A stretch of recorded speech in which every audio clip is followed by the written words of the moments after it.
My sibling was addicted, and somehow it was my fault. I found out my brother was addicted the same way I found out most things in my family, by being blamed for it. It was a Sunday evening, the kind where the air smells like fried chicken and unspoken resentment. We were all sitting around the dining table, plates half full, when my mom sighed like she was about to deliver a sermon. My dad folded his hands. That's when I knew. Someone was about to be disappointed, and it was probably me. "We need to talk about your brother," my mom said, eyes locked on mine like I was the one who'd failed a drug test. Apparently my little brother, sweet, sarcastic, always figuring things out, had been using. Pills first, then worse things. Rehab was being discussed. Prayer chains had already been activated.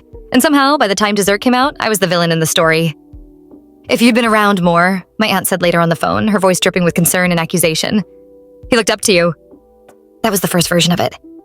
The second version was that I was too hard on him, that my standards were intimidating, that my moving out, getting a job, building a life somehow left a vacuum he filled with addiction.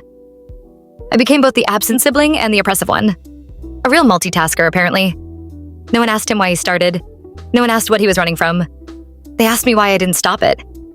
I replayed every memory like evidence in a courtroom. The rides I gave him, the late night talks, the times I sent money when I didn't have it, the time I begged my parents to notice he wasn't okay. But none of that mattered. Families don't want the truth. They want a target. And I was convenient. "Why didn't you see the signs?" my dad asked one night, his voice quieter but heavier. I wanted to scream that I wasn't his keeper, that I was a sister, not a security system, that love doesn't come with mind-reading abilities. But I didn't say that. I nodded. I absorbed it, like I always had. The wildest part was how my brother barely blamed me at all. In rehab, he called me crying, apologizing for causing drama. Even in his worst moment, he was protecting me more than the people who raised us. That's when it hit me. This wasn't about his addiction.